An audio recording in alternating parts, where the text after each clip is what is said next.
जब कोई बाहर का बंदा घर के अंदर इन्वॉल्वमेंट करता है तो सारे घर वालों को एक होना चाहिए और हम उसके साथ खड़े हैं, खड़े रहेंगे यकीन के साथ, ईमान के साथ और इंशाल्लाह इमरान खान के साथ। इनके बारे में मैं यही कह सकता हूं कि मुस्लिम लीग नून इन्ना लिल्लाहि व इन्ना इलैहि राजिऊन, इनका मुल्क से कोई लेना देना नहीं है। इन्होंने सिर्फ वो कहते हैं लूटो ते फुटो ते जिए भुटो। तो वो लोग जो हुक्मरानी औरत की हराम करार देते थे, जिसने कहा कि बेनज़ीर की हुक्मरानी हराम है, आज वो मरियम नवाज को अपने कंधों पर चढ़ाकर फिरता है। जब ड्रोन हमलों के हवाले से एक तहरीरी इजाज़तनामा आया तो उसके ऊपर सिग्नेचर पता किसके थे? 24 घंटे बड़े अहम होने जा रहे हैं पाकिस्तानी सियासत में। क्या वाकई आप लोग इक़्तिदार छोड़ देंगे? लेके ही खड़ा हो जाता कि जी धूप लग रही है। हमारा लीडर बारिश में भी खड़ा था, हमारा लीडर धूप में भी खड़ा था, हमारा लीडर सर्दियों की रात में भी खड़ा था, गर्मियों के तपते हुए दिन में भी खड़ा था।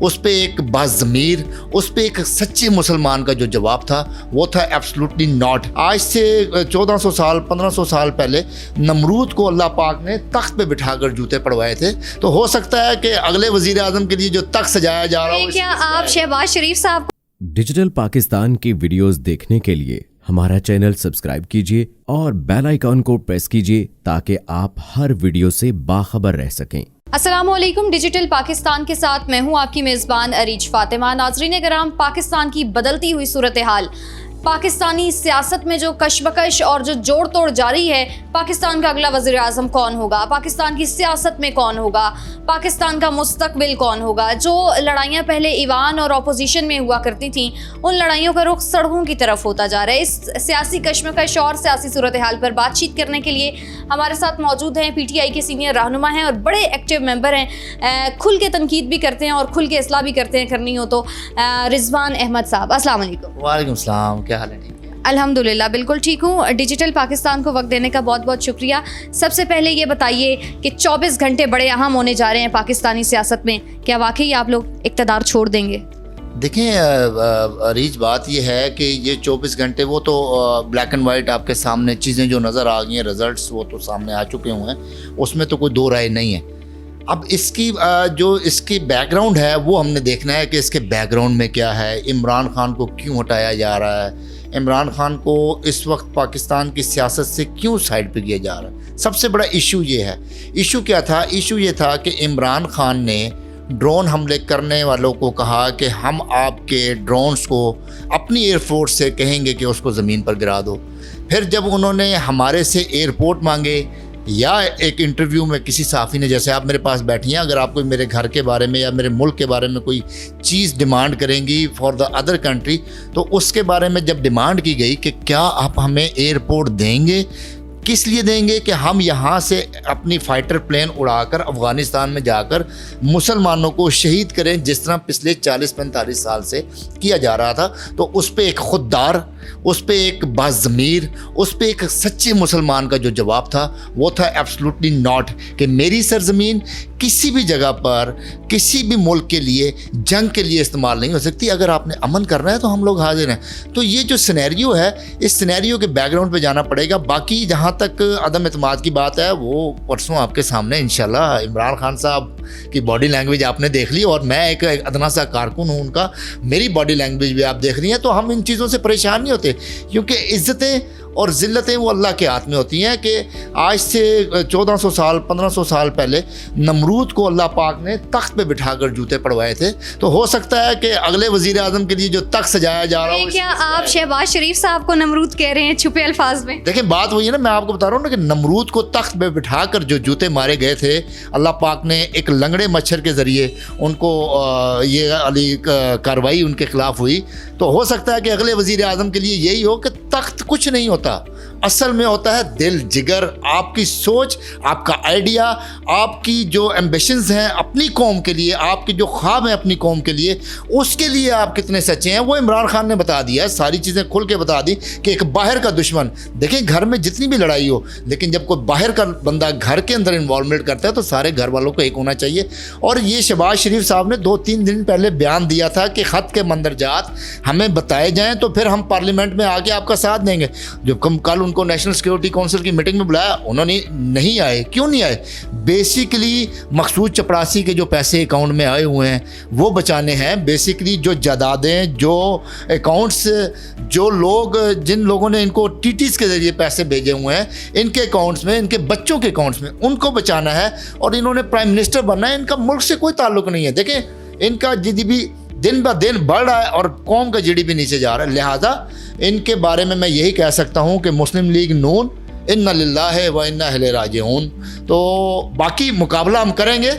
हमारे लिए तख्त तो ताज ज़रूरी नहीं है, हमारे लिए हमारा दिल जो हमारी कौम के साथ धड़कता है हम उसके ऊपर इंशाल्लाह। अच्छा, इस वक्त आपकी जमात कितनी घबराई हुई है? आप लोग कितने जो हैं प्रेशर में हैं? क्योंकि गवर्नमेंट जा रही है, आसान बात तो नहीं है। वो जो हम काफ़ी अरसे से सुनते आ रहे थे 24 घंटे 24 घंटे 24 घंटे बड़े अहम हैं, तो वो 24 घंटे तो अब बस आ गए हैं, कल आ गए हैं। तो दिल तो घबराता होगा, बड़ा दुख भी होता होगा कि यार एक दिन का इक़्तिदार रह गया, ये कुर्सी क्या कुर्सी। देखें, बात यह है कि 24 घंटे 48 घंटे या 24 महीने या 24 दिन हमारे दिलों के अंदर, आप यकीन करें, मैं कलमा पढ़ के कहता हूँ ला इलाहा इल्लल्लाह मुहम्मद रसूलुल्लाह, एक रत्ती बराबर खौफ नहीं है गवर्नमेंट जाने का। क्योंकि खौफ उनको होता है जो चोरी करते हैं, खौफ उनको होता है जिन्होंने कौम के ऊपर डाके मारे होते हैं, जिन्होंने कौम का हक लूटा होता है।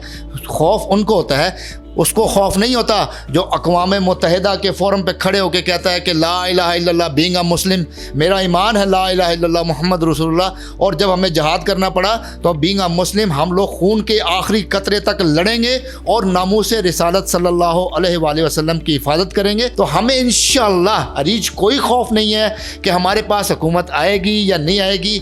बाकी इस खौफ को देखें जो खौफ कल अवाम ने तोड़ा है।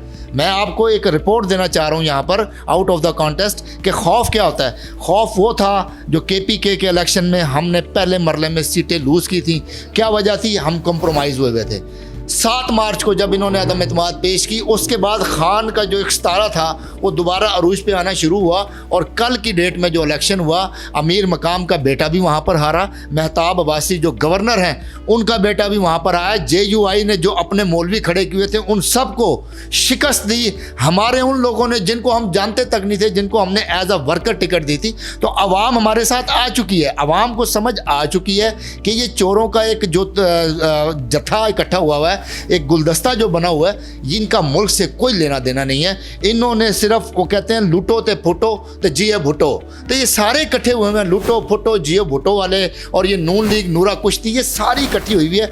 लेकिन हमें कोई खौफ नहीं है। मैं फिर बता रहा हूँ, हमें कोई खौफ नहीं है। हम सड़कों पर आने के लिए तैयार हैं, लेकिन हम अपने मुल्क की इज्जत के लिए जान देंगे भी सही और जान लेंगे। यही तीनों बच्चे जो बैठे हुए हैं, इनके तीनों के वालिद मोहतरम ने भुट्टो को फांसी चढ़ाया, फिर बेनज़ीर को शहीद करवाया। उसके अंदर भी काफ़ी इस वक्त कंट्रोवर्सी फैली हुई है कि क्या हुआ क्या नहीं हुआ। तो इमरान खान के लिए अब कौन इकट्ठा हुआ है? मौलाना फजलुर रहमान। आप सल्लल्लाहु अलैहि वसल्लम ने फरमाया था कि एक वक्त ऐसा आएगा मुसलमानों के ऊपर कि लोग दुनिया हासिल करने के लिए दीन का सहारा लेंगे। तो वो लोग जो हुक्मरानी औरत की हराम करार देते थे, जिसने कहा कि बेनज़ीर की हुक्मरानी हराम है, आज वो मरियम नवाज़ को अपने कंधों पर चढ़ा कर फिरता है। मरियम नवाज़ को मौलाना फजलुर रहमान साथ लिए फिरता है, मरियम औरंगज़ेब को, मतलब दीन को इस्तेमाल कर रहे हैं सिर्फ इक़्तिदार के लिए। अच्छा, खान साहब काफ़ी बार ये कह चुके हैं कि मैं हुकूमत में हूँ तो चुप होकर बैठा हुआ हूँ, मुझे कोई इतना कमज़ोर ना समझो। ऑपोजिशन में आया और फिर सड़कों पे आया तो मज़ीद ख़तरनाक हो जाऊँगा। तो इतवार को खान साहब कितने ख़तरनाक होने जा रहे हैं? अरीज, आज से अगर हम 2013 के इलेक्शन में जाएँ तो हमारे पास टोटल 28 सीट्स थी नेशनल असम्बली की, और पंजाब असम्बली की टोटल 22 या 23 सीटें थी हमारे पास। और हमने 5 साल जो एहतजाज किया है। क्या आपको लगता है कि 28 सीट्स और 22 सीट के बाद जब हमारे पास 150 सीट्स और 200 पंजाब असम्बली में और 100 KPK में और उसके अलावा हमारे बल्दियाती निज़ाम गिलगित बल्तिस्तान कश्मीर, क्या हम आराम से बैठेंगे? ये इनकी खाम ख्याली है। हम इनको वो चने चबवाएंगे जो कहते थे ना साद रफ़ीक साहब के लोहे के चने। इनको अब पता लगेगा लोहे के चने होते क्या हैं। इनको हम बताएंगे आटे चीनी दाल का भाव क्या होता है। इनको हम बताएंगे कि सड़कों पे एहतजाज क्या होता है। ये हमारा लीडर कोई छतरी लेके नहीं खड़ा हो जाता कि जी धूप लग रही है। हमारा लीडर बारिश में भी खड़ा था, हमारा लीडर धूप में भी खड़ा था, हमारा लीडर सर्दियों की रात में भी खड़ा था, गर्मियों के तपते हुए दिन में भी खड़ा था। और हम उसके साथ खड़े हैं, खड़े रहेंगे यकीन के साथ, ईमान के साथ और इंशाल्लाह इमरान खान के साथ। और हम ये चीज़ साबित करेंगे कि हमने इस मुल्क के दिफा की जो ज़िम्मेदारी उठाई है, हम इंशाल्लाह उसको 110% फुलफ़िल करेंगे। बैरूनी ताकतों को एक जवाब जैसे हमने 2-4 दिन पहले जलसे के अंदर दिया है, हम आगे चल के भी देंगे इंशाल्लाह। अच्छा, बस थोड़ा सा आपका वक्त मज़ीद लूँगी। मुझे सिर्फ ये बता दीजिएगा कि खान साहब का जब परेड ग्राउंड में जलसा भी था तो काफ़ी देर जो है खान साहब फ़ज़ाई दौरा करते रहे थे और देखते रहे थे कि आवाम कितनी मेरे साथ है। खान साहब उस वक्त भी घबरा गए थे या खान साहब को कुछ नज़र आ रहा था कि कुछ होने वाले आने दिनों में? तो क्या ये जो फ़ज़ाई दौरा था और उस दिन खान साहब के पास वो ख़त भी था जिसको खान साहब ने सरप्राइज़ कहा था और ना करते करते कल खान साहब ने बहुत कुछ कह भी दिया, तो खान साहब की सिक्योरिटी के हवाले से जो थ्रेट्स की बात की जा रही है, खान साहब को वाकई इस वक्त थ्रेट्स मिल रहे हैं? हाँ, थ्रेट्स हैं, लेकिन जो आपने कहा ना हेलीकॉप्टर उधर घूम रहा था, मैं उधर ही मौजूद था। तो पहले खान साहब का हेलीकॉप्टर आया, हेलीपैड पे लैंड भी किया, लेकिन उड़ के वापस चला गया क्योंकि सिक्योरिटी थ्रेट्स थे। वो वापस गया, वापस जाने के बाद वो दोबारा आया, फिर 1 राउंड हुआ, फिर 2 राउंड हुए। उसके पहले कुछ चीज़ें और ऐसी थी जो मैं यहाँ आपको कैमरे के सामने नहीं बता सकता क्योंकि मैं उधर मौजूद था स्टेज के पास। तो मुझे सारी चीज़ें मौजूद पता है कि कौन कौन से डिपार्टमेंट्स और किस किस तरह है। मतलब मैंने जो 10-1 साल सिक्योरिटी की ना, मैंने इतनी टाइट सिक्योरिटी कभी नहीं देखी जितनी टाइट उस जलसे में थी खान की। मतलब बार बार स्नैचिंग भी हुई, डॉग्स को बुला के सारी चीज़ें हुई। और जब देखें जब आप गद्दारों के अंदर रह रहे हो ना, तो आपको सच्चे मुसलमान को वहाँ पर जान का ख़तरा होता है। तो खान साहब इस वक्त खान साहब की सिक्योरिटी के हवाले से हम यही कहेंगे कि खान साहब को वाकई सिक्योरिटी, सीरियस सिक्योरिटी थ्रेट्स हैं जिसका जिक्र उन्होंने जलसे में भी किया, कल नेशनल सिक्योरिटी काउंसिल की मीटिंग में भी किया और आगे भी इंशाल्लाह हम आपको बताते रहेंगे। लेकिन एक बात जो आप कर रही हैं, मैं उसके ऊपर टोटली डिसएग्री करूँगा कि खान घबराया हुआ है। खान कभी घबराता नहीं। खान ने हमेशा प्रेशर के अंदर अच्छा परफॉर्म किया है। तो बस आखिरी सवाल का मुझे जवाब आपसे ये चाहिए कि वो जो कहते थे कि OIC नहीं होगी, वो जो कहते थे, और वो जो कहते थे कि होगी और उन्होंने करवा भी दी, तो वो जो कहते थे OIC नहीं होगी, वो ये भी कह रहे हैं कि हुकूमत चली जाएगी। तो जब हुकूमत चली जाएगी तो फिर आप लोग जब सड़कों पर आ जाएंगे तो पाकिस्तान का मुस्तकबिल क्या देखते हैं? देखें, मैं किसी भी तरीके से हम लोग, एक तो जो लोग कह रहे थे ना कि OIC नहीं होगी, पहले मुझे उनको ये बताना है कि ये OIC पाकिस्तान के लिए नहीं थी, ये पूरी उम्मत मुस्लिमा के लिए OIC थी। और उनको जहाँ से फीड किया जा रहा था कि इस OIC को रोकें, वो उसके अंदर नाकाम हुआ है। जहाँ तक रही खान की बात कि खान साहब को हटा देंगे या खान साहब लेफ़्ट हो जाएंगे और ये लोग हुकूमत में आएंगे, तो हम सड़कों पे इसलिए नहीं आएंगे कि हम कोई मुल्क का नुकसान करें। देखें, हमने आज से पहले जब एहतजाज किया, नेटो की सप्लाई रोकी कि ड्रोन हमले ना हो, और उस अरीज थोड़ा सा आपका एक रिकॉर्ड मैं यहाँ पर रिकॉर्ड कराता जाऊँ एक चीज़ कि 2002, 3, 4 में जब ड्रोन हमलों के हवाले से एक तहरीरी इजाज़तनामा आया तो उसके ऊपर सिग्नेचर पता किसके थे? शायद आपको ना पता हो, ये मौलाना फजलुर रहमान।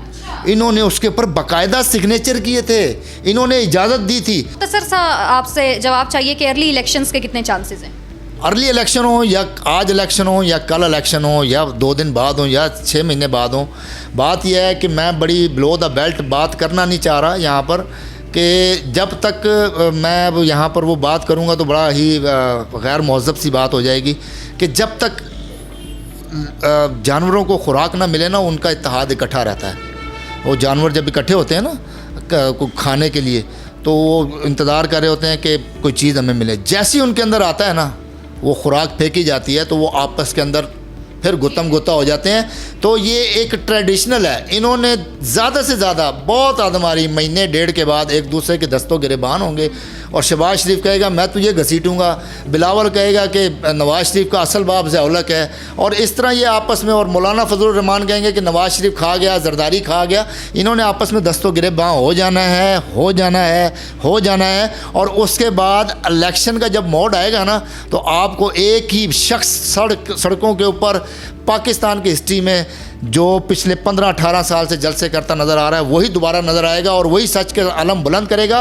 और इंशाअल्लाह इससे ज़्यादा ताकत के साथ आकर इसके साथ दोबारा हम वज़ीर आज़म बनेंगे। और जिन्होंने अपने हल्फ की खिलाफ वर्जी की है, जो मुनरिफ अरकान है, जिन्होंने इस मुल्क का बेड़ा गर्क किया है, अच्छा उनकी हिस्ट्री रही है कि वो हमेशा 2-3 साल गवर्नमेंट में मज़े लेते हैं, लेकिन अब अब ये अवाम ऐसा नहीं होने देगी। अब ये अवाम इनका गिरबान भी पकड़ेगी, इनकी आल औलाद का गिरबान भी पकड़ेगी, क्योंकि इन्होंने इस मुल्क का हक खाने में हमेशा पहल की है। और तो ये लोग उस गुनाह में बराबर के शरीक हैं जिसकी वजह से हमारा मुल्क पीछे गया। इंशाअल्लाह इमरान खान गज वज के 2/3 मेजोरिटी के साथ दोबारा वज़ीर आज़म बनेगा और इस मुल्क की बागडोर संभालेगा इंशाअल्लाह। ठीक है जी, बहुत शुक्रिया आपके कीमती वक्त का। नाजरीन, ये जो इमरान खान साहब का सारा सिनेरियो हुकूमत को लेके चल रहा है, या ये जो हुकूमत और अपोजिशन के दरमियान जितनी इतने अरसे से हम देख रहे हैं लड़ाइयाँ हो रही हैं, इसको खान साहब ने एक मैच का जो है वो नाम दे दिया है। और मैच के लिए सिर्फ 172 जो है वही रन्स काफ़ी हैं। इस मैच को कौन जीतेगा, पाकिस्तानी सियासत में क्या होगा, पाकिस्तानी सियासत में जो भी होगा, पाकिस्तान का मुस्तकबिल क्या होगा, हम सब के लिए वो बड़ा अहम है। उम्मीद है कि वही हो जो आपके लिए बेहतर हो, हमारे लिए बेहतर हो, हमारी नस्लों के लिए बेहतर हो। पाकिस्तान के लिए ढेरों दुआएं कीजिए, पाकिस्तान के अमन के लिए दुआएं कीजिए। अपनी मेज़बान अरीज फातिमा को डिजिटल पाकिस्तान से इजाज़त दीजिए। अपना ढेर सारा ख्याल रखिएगा। मुल्क पाकिस्तान का भी एलान के बाद।